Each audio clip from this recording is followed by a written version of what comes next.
таъмиру аз навсозии роҳҳои мошингард яке аз самтҳои муҳими корҳои ободониву созандагӣ дар ноҳияи вахш ба пешвози 35-солагии истиқлолияти давлатии ҷумҳурии Тоҷикистон ба ҳисоб меравад. Дар ин замина як қатор иқдомҳои амалии муассир роҳандозӣ гардидаанд, махсусан соҳибкорони ватандӯст бо ҳисси баланди масъулият ва дар ҳамкорӣ бо мақомоти маҳаллӣ дар татбиқи ин корҳо саҳми назаррас мегузоранд.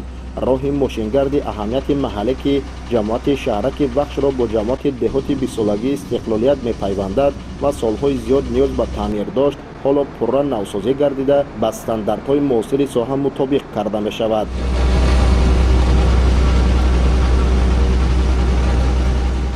роҳи мазкур 3 километрро дар байн мегирад. ба ҳама маълум буд ки солҳои тӯлонӣ валангор буд. бо дастгирии мақомоти иҷроии ҳукумати давлатии ноҳияи вахш, вазорати нақлиёт пеш аз гирифтани асфалт мо дар 3 қитъа қубури обгузарҳоро пурра таъмир кардем ва инчунин такурчии роҳро пурра ба анҷом расондем. имрӯз хушбахтона бо оилаи давлатво 3 километр роҳ таъмири капиталӣ гузаронда шудааст. инам бошад тамбашавии роҳи маркази ноҳияро пурра аз байн мебарад ва роҳи мазкур ҷамоати шаҳракро бо ҷамоати бисолагӣ пайваст менамояд. ин роҳ минбаъд ҳамчун масири даврзананда хизмат хоҳад кард ки барои коҳиши шиддати ҳаракати нақлиёт дар маркази ноҳия мусоидат менамояд. иқдоми мазкур дар доираи сиёсати созандаи роҳбарияти олии мамлакат ва ташаббуси соҳибкорони маҳаллӣ амалӣ шуда, ҷараёни корҳои сохтмонӣ зери назорати мутахассисони соҳа қарор дорад.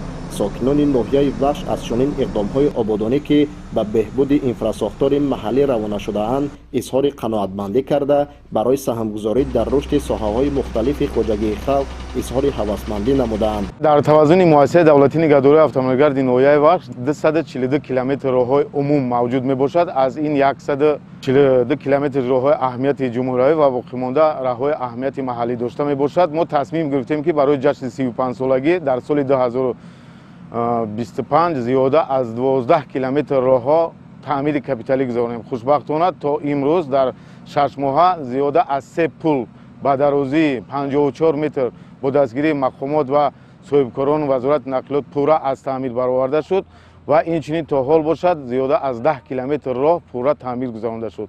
ман ба пуррагӣ гуфта метавонам ки то фасли тирамоҳ, то фасли зимистон ба уҳдаи гирифтем 12 километр метавонем бар зиёд иҷро намоем.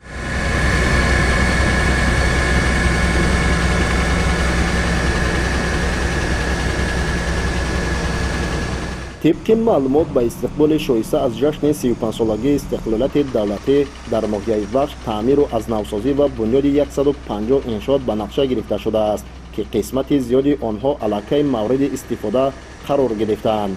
илова бар ин соҳибкорони ноҳия дар ҳамкорӣ бо мақомоти маҳаллӣ тасмим гирифтанд ки илова ба нақша боз 160 иншооти дигарро ки бештар ба соҳаи маориф, бунёди синфхонаҳои иловагиву муассисаҳои таҳсилоти томактабӣ равона гардидааст сохта мавриди истифода қарор диҳанд. худойдоди раҷаб, абдурозиқи раҳмон, манучери умар барои барномаи ахбор.